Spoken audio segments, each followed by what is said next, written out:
Now, the greatest radio shows of all time.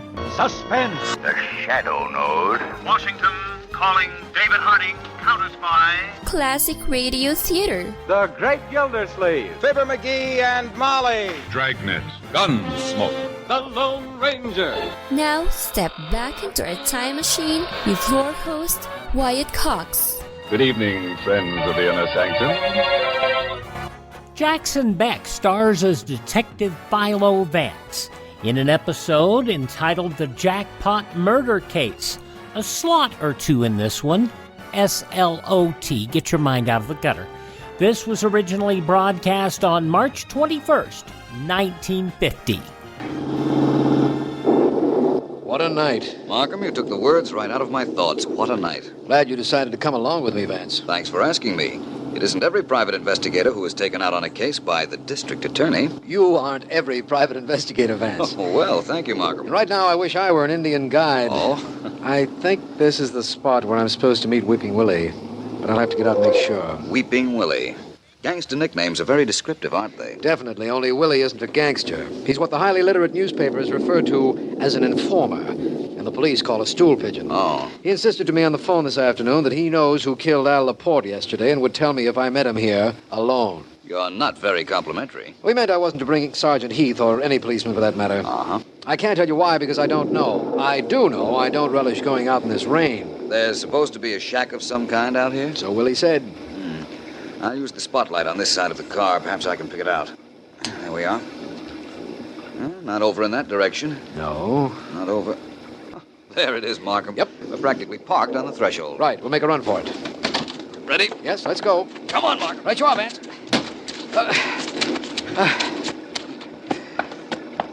Phew. If you get very wet, Vance. Not too. Let's go in and see your friend, Weeping Willie, Markham. Good enough. Of course, if he does know who killed Al Laporte yesterday, this trip will have been worthwhile. No question about that. Laporte was in a racket, slot machines, but he was murdered. Wonder why Willie doesn't answer. Suppose we find out. Markham. Yes, I see the body, Vance. A knife in his back. That's Willie, all right. He had an appointment with us, but somebody got to him first. Somebody and something named murder.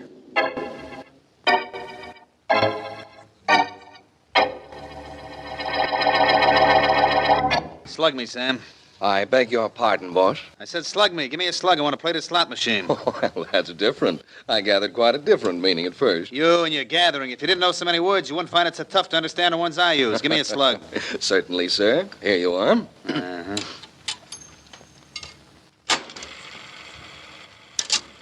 Plum. Apple. Lemon. Good. Good. Yes, it should be good. I fixed the machine myself. That's okay, Sam. You did good. Thank you. Almost as good as I did with Weeping Willie up in his shack. Yes, I'd say that was quite an achievement, Dave. You would say. So if you'd say it, say it. What are you waiting for, to senior prom?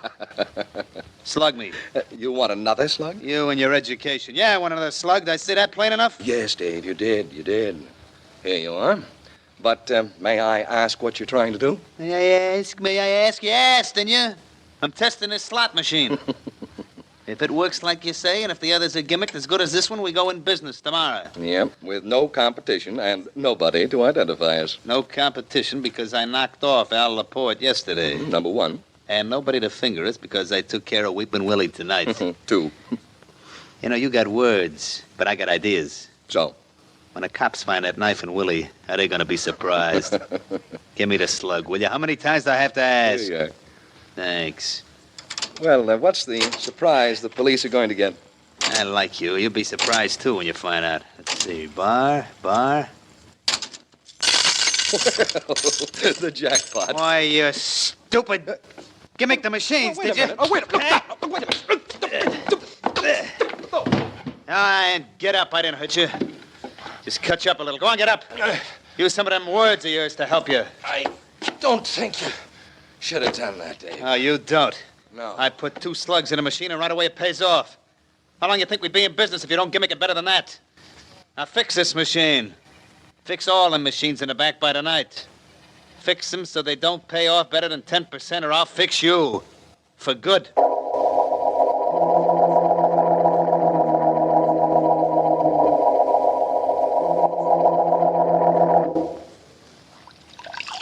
How bad does it hurt, Sam? Oh, not too bad, Millie. There. Whatever you put on the cuts took most of the pain away. Oh, I'm glad. Now tell me what happened. Why'd the boss clip you, Sam? Tell me. Well, I fixed one of his slot machines. Yeah? He tried it out, but I guess I didn't file down the notches on the last bar far enough.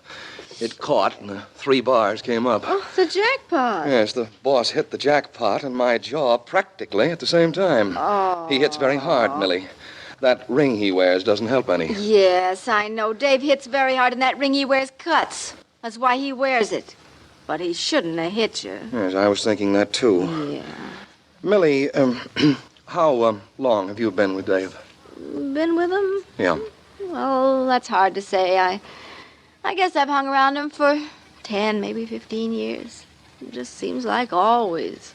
What's the difference? How many years make up always? Are you, still fond of him? Well, I know he hits you. I've seen him. You can't still be fond of him. What are you driving at, kid? Well, he shouldn't have hit me, Millie. I don't think he knows that, and I think I'm going to convince him. Hand me that telephone. Who are you going to call? The district attorney. Good boy. Wait a minute. I'll look up the number for you. Here's the book. Oh, thank you, Millie. Thank you. He shouldn't have hit me. I wouldn't do this if he hadn't hit me, Millie. You know that. There, I got the number. I'll get it for you. You know, you're doing the right thing, Sam. Believe me, you're doing the right thing. Yeah, well, I'll talk to him when you get him. Sure. Hello? Hello? Is the district attorney there? The district attorney? What are you talking about? Well, when do you expect him? Hey, look, this is Millie, ain't it? Yes. What's all this about the DA? Somebody here wants to talk to the district attorney. Oh, I get it. Sam, huh? Yes, that's right. I get it. Look, you tell him the DA ain't in. Tell him not to call on the DA. Don't tell him the district attorney is coming to call on him.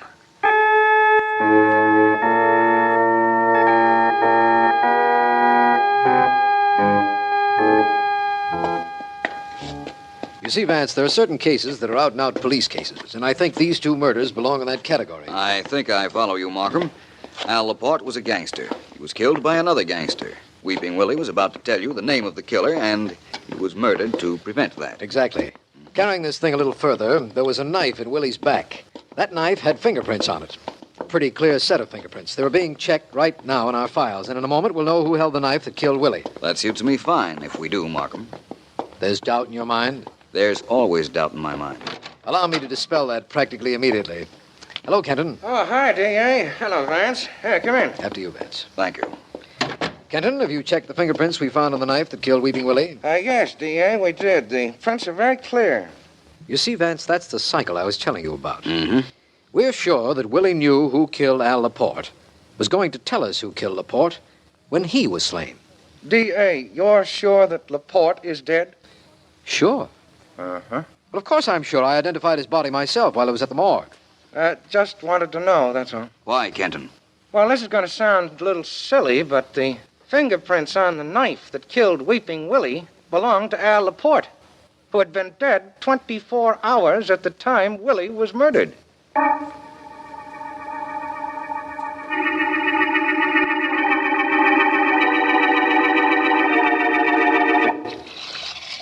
You want something, Sam? Oh, no, thank you, Millie.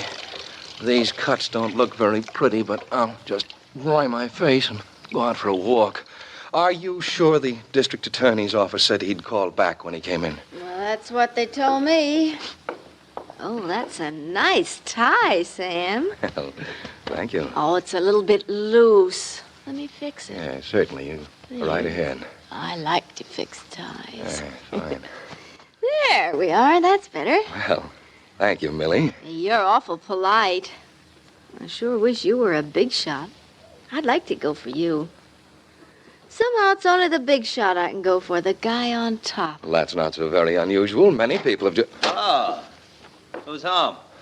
Well, hello, Dave. Hello, boss. We didn't expect you to drop around. I know that. Well, how are the rest of those slot machines I fixed? Are they all right? I guess so. Sam, I hear you and the DA are real pals. That right? Oh, of course not. I hear different. You know what I do to guys that cross me, Sam? What? Well, what is all this? Very simple, Sam. Funny me having to tell you what's simple. You and all those words, you know. But it still is simple. And what's so simple is that I can't let you go talking about me to any district attorney. Millie, you told him. Sure.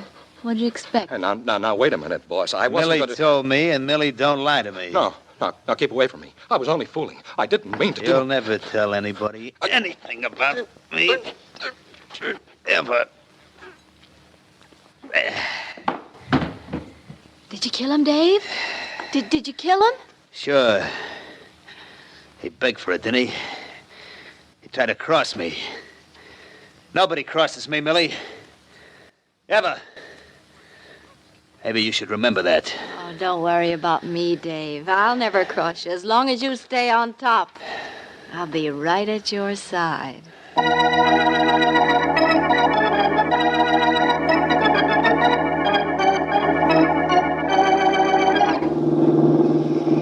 I'm sorry, Markham, only this is such an absurd theory of mine, I'd rather not discuss it further until we get to the morgue. We'll be there very shortly. What do you expect to find when we get there? The dead morgue keeper. What? That's right. Now, wait a minute, Vance. This is a little ridiculous. I know, but so is the finding of a dead man's fingerprints on a knife that killed Weeping Willie. This is a possible explanation. If the morgue keeper is dead, too, that's a possible explanation? Not for me. Let's wait until we get there and find whether I'm right or not. You don't have to wait any longer. Here we are. Oh, this Kenton of the homicide department outside the morgue door. Just a minute, Vance. Roll down your window, would you please? Certainly. Kenton? Kenton? Yeah, who is it?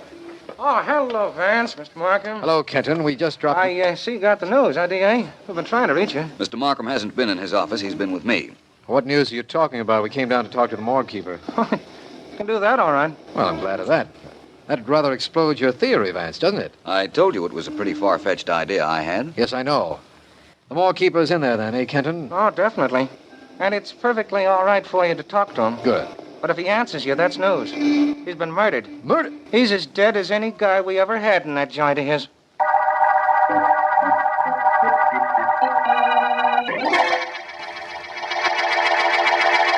March 21st, 1950, Philo Vance on Classic Radio Theater with Wyatt Cox. Are you in bad pain? You know what I mean.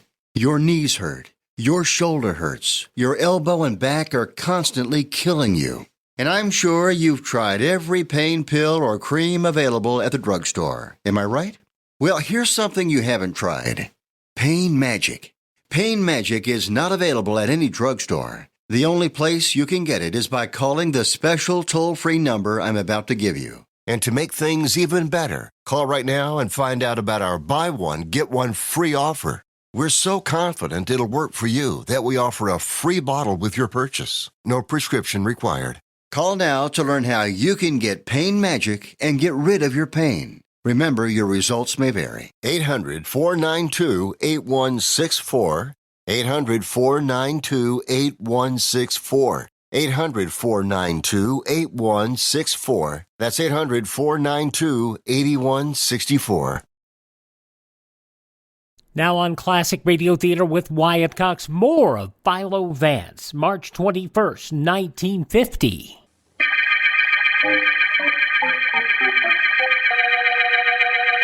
This is District Attorney Markham. The murder case we started on has become 3 murder cases. But Philo Vance and I are sure all are related, that all were done by the same person. Our morgue keeper is the latest murder victim, and Vance insists that his death explains how a dead man's fingerprints were on the knife that killed Weeping Willie, a stool pigeon, although he doesn't say how it does. Meanwhile, the murderer might be anyone, and he might be any...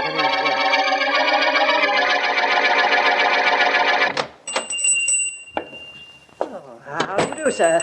What can I do for you? Something I can show you? Stationery, or perhaps a box of candy? Nice place you have here. Yes, it is. Perhaps you'd like to see some greeting cards now. I'd like to see the back room. What's in it?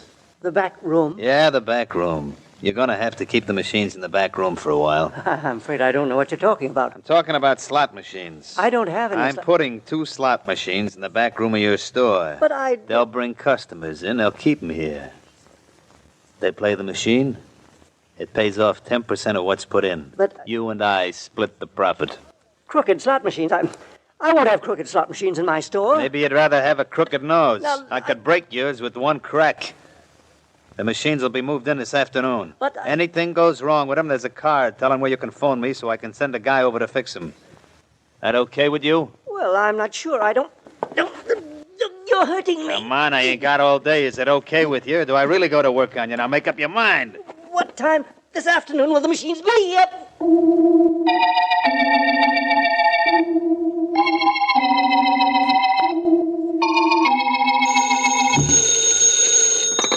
Hello, Philo Vance speaking. This is Markham. Well, hello. Vance, we've got another one. Murder? Yes, that makes 4. And don't tell me you anticipated this one. On the contrary. But I imagine it's tied up with our case. We're pretty sure. It's a gangster named Sam, excellent mechanic as I understand it, and a slot machine expert. Hmm? He'd been choked to death, and we found the body in an empty lot where it had obviously been thrown. Oh? There were marks on his face, Vance. He'd apparently been beaten up about 24 hours before his death. And whoever did the beating up wore a ring that did a lot of cutting. No idea as to who did it. None. Any more than I have an idea how Al Laporte could have gotten off his slab in the morgue to kill Weeping Willie. He didn't, of course. I'll explain that some other time. Right now, I'm interested in grabbing our killer. Good. This is getting to be an epidemic. I know. Oh, I can give you one little help, I think. What's that? I mentioned that this Sam was a slot machine expert. Yes, you did. Well, we had a call from a shopkeeper on Market Street who says that he's being forced to put in a couple of crooked slot machines this afternoon. Oh? I'm going to send a man down there to protect him. No, Markham, don't do that. He's in no danger. I want to go down there. I have an idea how I can make a slot machine really pay off.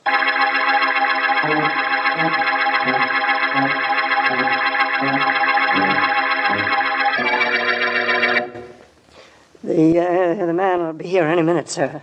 Any minute, I'm Hey, sure. better. I come in here, I play this slot machine, I hit the jackpot, and what happens? Nothing comes out. Yes, I know. I explained that to the man on the telephone. I'm awfully sorry about this. You see, I've only had these machines in this place for an hour or so, and I don't know very much about them. Well, whoever that guy is you sent for, he'd better get here right away. Oh, he will, I think. It's tough enough to hit the jackpot on a thing like this. Yes. And then after I hit it, it don't pay off. Well, I'm sure What kind of a racket are you running? No, I'm sorry. I assure you, everything will be taken care of. Well, All right, I'm here. What's the beef? This gentleman here was playing the machine. He hit the jackpot, but nothing came out. And he said he'd go to the police. Oh, he did, huh? Okay, you get outside, take care of your store. Leave me in the back room here with this guy. Yes, I will. You understand why I called? Yeah, I understand. I'll beat it. All right, you, what goes on? Take a look. The 3 bars are where they should be. That means the jackpot. Nothing came out. Well, the machine's in here an hour, and the sucker hits the jackpot. Yeah, that's him. What? Who's talking to you? Well, I don't see anybody else in here. Well, keep looking. Ah, the machine here's probably stuck. I'll whack it a couple of times, it'll spill. There you are. Thing was jammed up, that's all. This matchbox was stuck in a payoff slot. The coins couldn't come down. Pretty good way of making sure the machine doesn't pay off. Look, you got your dough. It's there on the floor. Now pick it up and beat it. Keep playing. You pick it up. What did you say? You pick it up. It's your machine. Go on before I get tough. You're gonna get tough. And you were going to the cops before, weren't you? Well, little man, you're for me. That's what you think. A little rugged, ain't you? Yeah. Sleep tight, tough guy. Oh, what happened in here? What?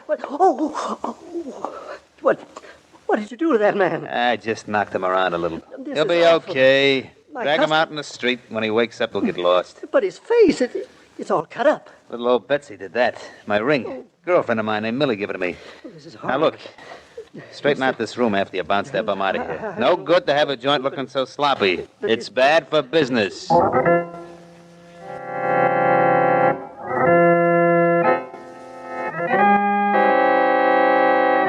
You sure those cuts on your face don't really bother you, Vance? Oh, not at all, Markham. They're serving a very good cause, I hope. I hope so, too. They look to me exactly like the cuts on the face of that dead machine expert, Sam, remember? Yes, I do. And I was especially careful to be beaten up by the character who came to investigate the slot machine after I fixed the back of the machine so it would hit the jackpot and then jammed the payoff slot. The pictures we took of your face will be ready any second. Good. Kenton's bringing them in along with the pictures we took of Sam's face. Now, if the cuts are similar... Whoever beat me up beat Sam up, and in all probability later killed him. Right. And if he killed Sam, he killed the other three, too, Markham. It all ties up in my mind. I know the motivation, everything. Hi. Hello, Kenton. Come in. I see you have the photographs. Yeah, here they are. Take a look. Let me see them, Markham. Yes, here they are. I'm not very handsome, am I? Who can tell? Those cuts ain't pretty, I'll tell you that. Kenton, those cuts are beautiful. They most certainly are. They're almost identical with the ones on the picture of Sam. Vance, Sam's killer beat you up. Mm-hmm. I'm going to send Sergeant Heath out to pick him up. We can get him through the storekeeper. He has the phone number. Markham, my friend, do me a favor. Yes? Let Sergeant Heath stay wherever he is. What do you mean? I want to go to see this particular individual myself. He did a pretty good job on my face when he called on me at the shop. I want to repay that call and the job he did on my face.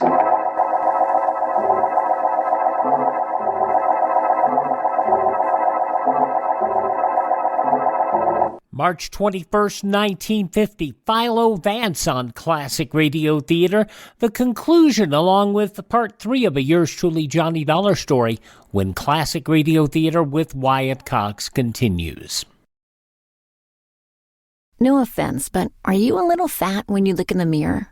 How would you like to learn the secrets to lose 3 to 5 pounds a week easily without joining the gym or going through any crazy diets? It's called Body Sculpt by Med Diet. For the last 2 decades, we've been helping people just like you that have pounds they want to shed.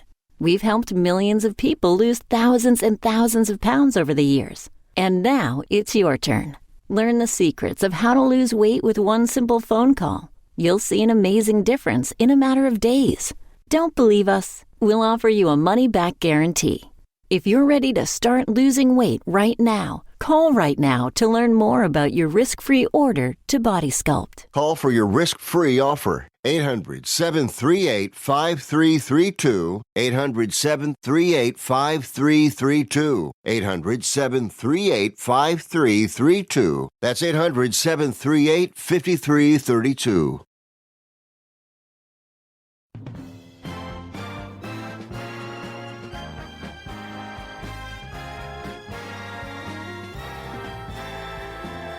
Now on Classic Radio Theater with Wyatt Cox, the conclusion of Philo Vance and the Jackpot Murder Case from March 21st, 1950. I tell you, Millie, you should have been there. You just should have been there. How many times did you hit him? How do I know how many times? A lot. I clipped him, he comes back for more. I clip him again, back he comes. But he wound up like all of them do, on the floor. You're my kind of guy, Dave. You really clipped him, didn't you? I guarantee. Don't think I was petting him. You know, Millie, Are you expecting anyone, Dave? the guys that deliver the rest of the slot machines. They're a little early, but that means they work fast, so who's complaining? Come on in, fellas. Oh, it's you. Undoubtedly. Oh, you liked what you got in the shop? Come down here for a little more, huh? Happy to oblige you. Dave, is this the guy?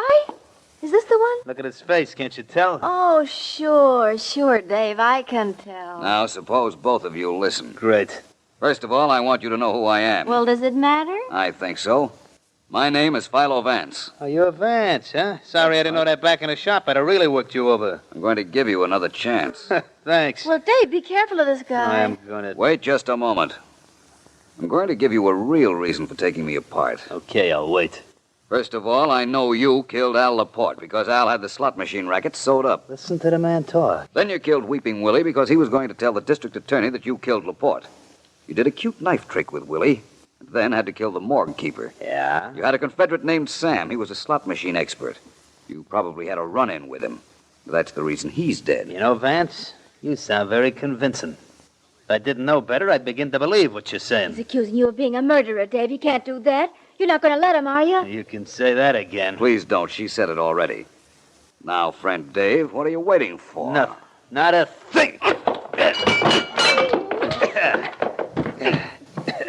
Oh, you got him down, Davy. Break a chair over his head. That's just what I'm going to Sorry, my head's very sensitive.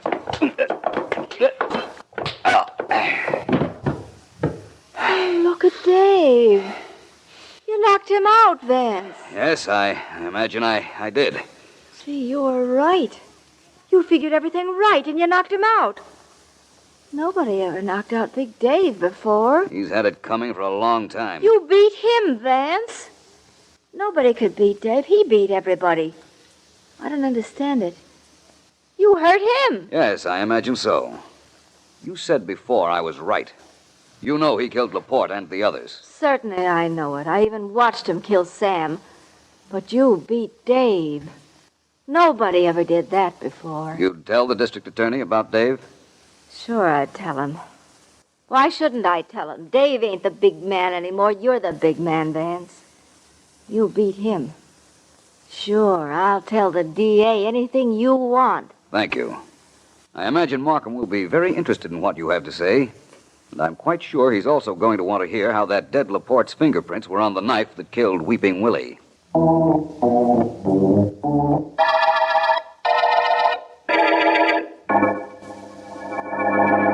The man who asked the questions is out, Vance. I intend to sit back and be told, and I've waited long enough. Yes, you have, Markham. But it was worth waiting for, wasn't it? Certainly. Millie's knowledge of Big Dave's criminal activities are all we needed. But how did you get her to talk? That's a long story. Well, let's have it. Well, Millie was on Dave's side as long as he was a big man. When I knocked him out, the one thing she worshipped in the man was gone. Uh-huh. But right now, you're interested in the Laporte fingerprints, aren't you? I most certainly am. Al Laporte was dead when Weeping Willie was stabbed. And Laporte's fingerprints were the only ones on the knife. Come on, Vance. Stop holding back. All right. Here's what happened. Go ahead. Big Dave went to the morgue on some pretext or other after deciding to kill Willie. He had with him a knife. Yes? When he got to the morgue, he asked the keeper if he could see Al Laporte's body. The keeper let him. He took out the knife, pressed the dead Laporte's fingerprints on the handle, wrapped the knife in a handkerchief, and left. Exactly. Later, he stabbed Willie, still using the handkerchief, and left the knife to confuse us. He then realized that the morgue keeper could identify him if we figured what happened. And so he returned to kill him, too. The rest I know. Yes. Well, this was quite a case, wasn't it, Vance? 4 murders all over slot machines with only one killer. At least he's in the middle of our net. And Markham, as long as he's in the middle, we're at the end of the Jackpot Murder Case.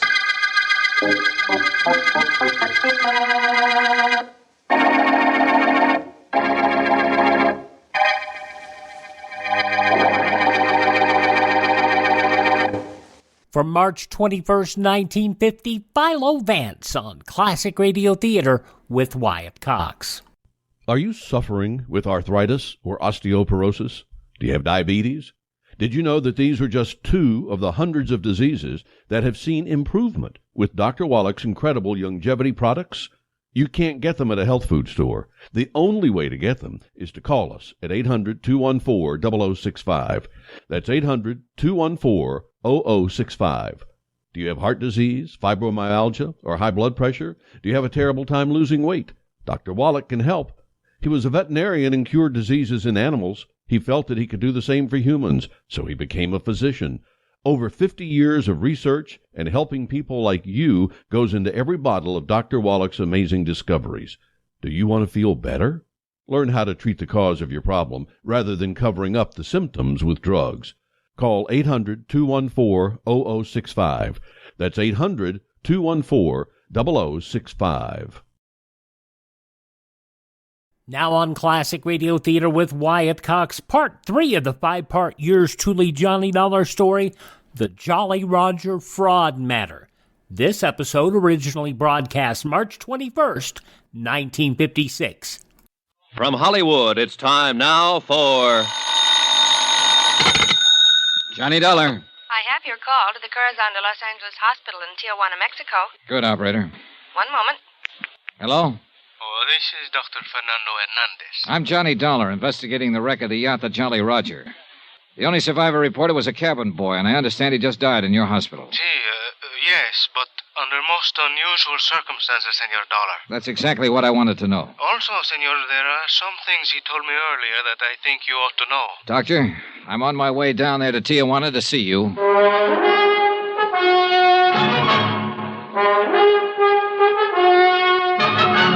Tonight and every weekday night, Bob Bailey in the transcribed adventures of the man with the action-packed expense account, America's fabulous freelance insurance investigator. Yours truly, Johnny Dollar.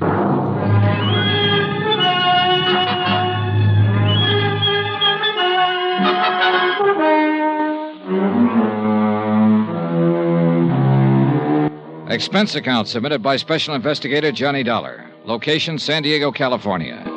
To the Universal Adjustment Bureau, Hartford, Connecticut. Assignment, the Jolly Roger fraud. $460,000 worth of palatial yacht gone down to Davy Jones's locker. Expense account item 9, 40 cents, telephone call. To the hospital in Tijuana from a phone booth at Coast Guard headquarters here in San Diego. Because of the knack Paula Zanagian seemed to have for knowing everything I did, everyone I talked to, even on the telephone, I was afraid to let my call go through even the Coast Guard switchboard. But before leaving for Tijuana, I checked with Jan Penny and talked briefly again with Lieutenant Smith. You mean you think Zanagian had somebody put that cabin boy out of the way before you could talk with him, Dollar? The doctor only said that he died under unusual circumstances. But yes, that's exactly what I think. What's more important right now is that apparently the lad told the doctor a thing or two before he died. So I'm going on down there. You want to use my car? Well, Zanagian seemed to know I was going to use it before. He'll probably expect me to use it now. So you better get me a rental car. Have it delivered to my hotel service entrance under your name. Okay. Zanagian made no bones about it when I talked to him. He's having me tailed. And he'll probably try to do the same thing to me that he did to Bert Parker, once he's sure I'm trying to block his $460,000 claim. Dollar. But me, I aim to stay alive. Until I can not only prove his claim of fraud, but see him sent up for murdering Parker and the lads who went down with the Jolly Roger. Dollar, why don't you get the police in on this with you? If your life's in danger... I want to do it alone. Hey, one more thing. Yeah? You're sure that Zanagian needed money? I thought from all I've ever heard that international racketeer was loaded. According to the papers, both Holland and Switzerland locked up his bank accounts just within the last week or so. That's why he needs a pot full of cash to get over there. That's why he sank his ship, so he could collect from your insurance company.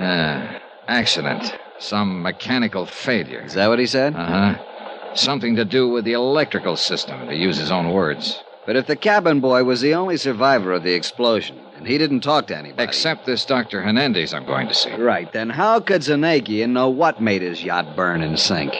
What's your guess?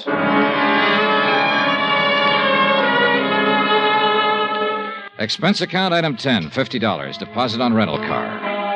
On the way back to the hotel to pick it up, I kept looking for somebody that I could identify as the tail Zanagian had put on me. But if he was there, I couldn't tag him. And as I drove the few short miles from San Diego to Tijuana, I began to wonder if maybe I was just too small fry for Paula Zanagian, shipping magnate, munition maker, international spy, to bother with. Nonetheless, I still kept an eye out for a familiar face, or more to the point, for a familiar car that might be following me. Midday traffic on the big broad highway was astonishingly sparse. A handful of tourist-type cars loaded with families on the way across the border for a quick look-see at Mexico. A handful of movers who were on their way to see how far and how long their American dollars would keep them in favorably exchanged Mexican pesos. Some smart Cadillacs, some of them towing outboard runabouts and filled with eager-eyed fishermen. And the usual run of trucks, big trucks and trailers. The boys who made a living behind the wheel, the best drivers on the road, wherever they were, loaded with goods for transport between states or countries or what have you. I drove fast, I drove slowly, and I still didn't see any car that might have been following me. To make sure, I took off on a gravel side road, drove a mile or more, and waited. Nobody followed me. So I finally gave up and went back to the main highway. At the border, I asked the guards where the Corazon de los Angeles hospital was, drove the car to it, parked in back, and asked the first nurse I could find, and I should have stopped right there because she was beautiful, asked her where Dr. Hernandez hung out. Hernandez spoiled a beautiful romance in the budding and led me into his office.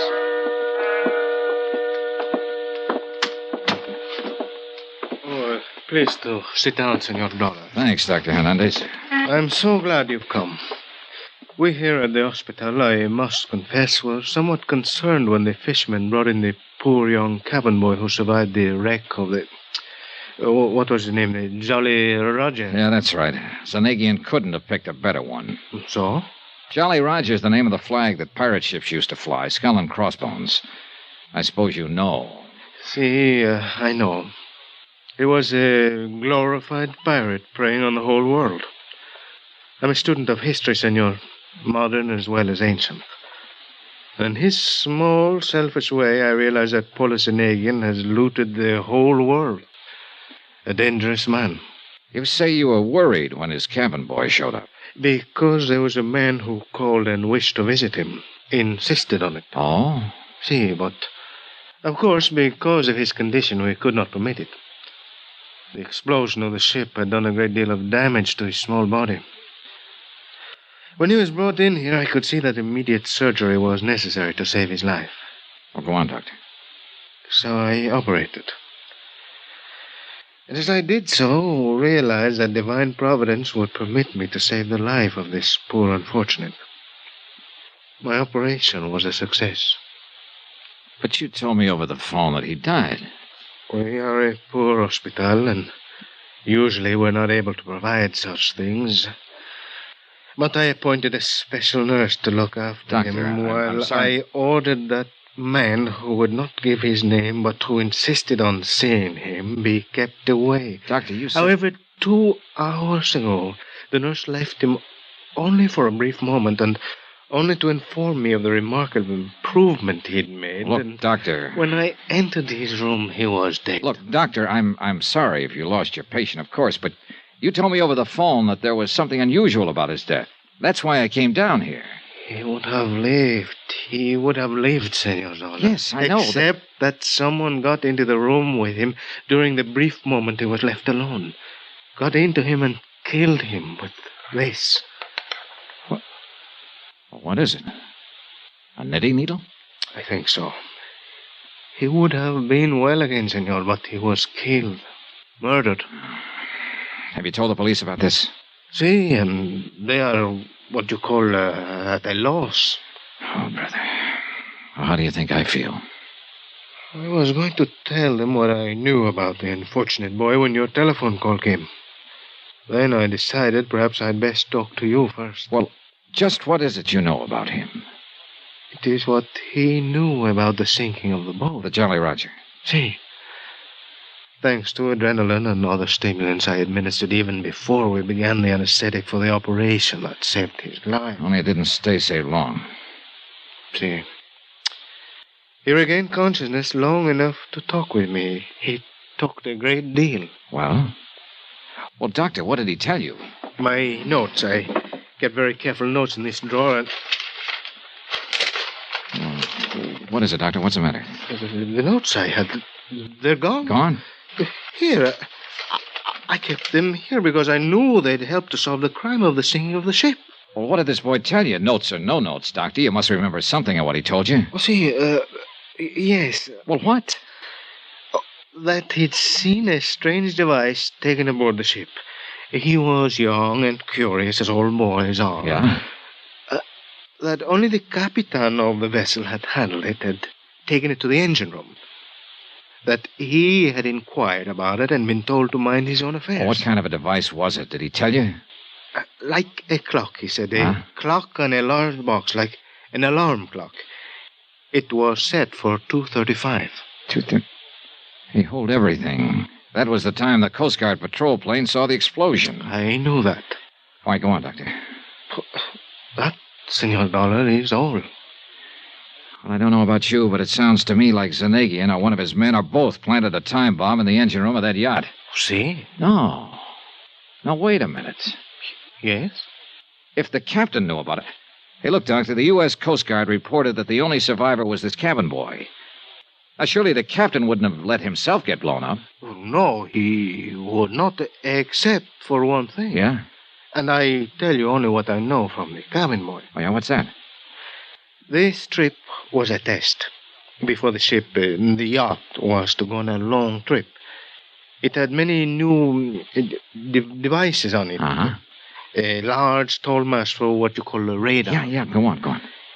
The captain, when they reached a point of the Coronado Islands, ordered a small boat put, over the sand. Yeah, that's right. Go on.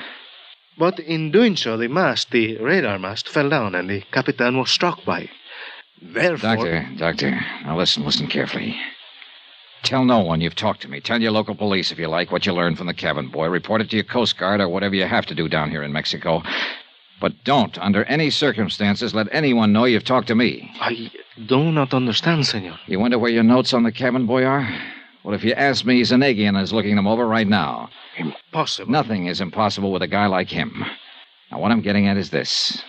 I'm a marked man, Doctor. He's after me. And he'll be after anybody who tries to help me. I cannot believe. Well, you'd better, if you want to stay in one piece, so take no chances. I don't think I was followed down here, but I may have been. If so, your life is in danger, same as mine. So please, watch your step until I can pin whatever it takes on Zanegian to send him off for life. This is fantastic. Yeah, sure it is. But outside of you and a girl named Jan Penny and... Doctor, may I use that phone of yours for a call across the border? Well, of course. Here. Thanks. Hello? Hello, operator. I want to call Coast Guard headquarters in San Diego, California. Lieutenant John Smith. You know something? Your Mexican operators speak as good English. Hello? Yes, thank you. You seem alarmed, Senor Dollar. Are you Doc, sure? I just hope you find no cause for alarm before this mess is over. But I say it again. Watch your step. The mere fact that you've talked with me that... Hello? Well, where can I reach him? Well, sure, I'll talk to anybody there at headquarters. Hello, I'm calling Lieutenant John... I see. Thanks. What is it, Mr. Dollar? Lieutenant Smith is dead. What? A hit-and-run accident. About an hour after I left him. Watch your step, Doctor. See. And you do, Senor Dollar.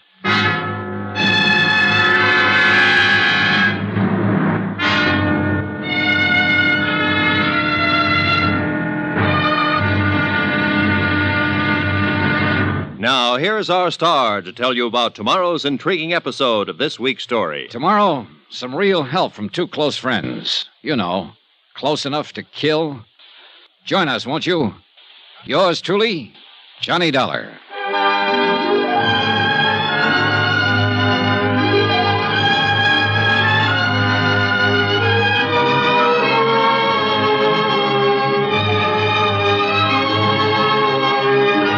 Yours truly, Johnny Dollar, starring Bob Bailey, is transcribed in Hollywood. It is produced and directed by Jack Johnstone, who also wrote tonight's story. Be sure to join us tomorrow night, same time and station, for the next exciting episode of Yours truly, Johnny Dollar. Roy Rowan speaking. So who will be the next accident victim? Maybe Johnny Dollar? March 21st, 1956, yours truly, Johnny Dollar, on Classic Radio Theater with Wyatt Cox. Please do me a favor and thank this radio station and support their advertisers. It is their kindness and courtesy that allows us to be with you each and every time we roll around here on your favorite radio station. It is all up to them to keep us on the air. And your support of them, and you're letting them know you're listening, means a lot. Also, do me a favor, and if you miss a day on this station, you do not have to miss a single show. You can always hear our programs on iHeartRadio, Spotify, Spreaker, TuneIn, Apple Podcasts, Google Podcasts, or Amazon. On demand. Just search for Classic Radio Theater with Wyatt Cox. That's Classic Radio Theater with Wyatt Cox. And remember, my friends, I have a webpage, classicradio.stream. You can hear the shows also there. You can also learn more about building a classic radio collection of your own, and you can contact me there. Find our social media links there, classicradio.stream. And tell all your friends the great radio shows are right here at this spot on the dial. Classic Radio Theater with Wyatt Cox on your favorite radio station.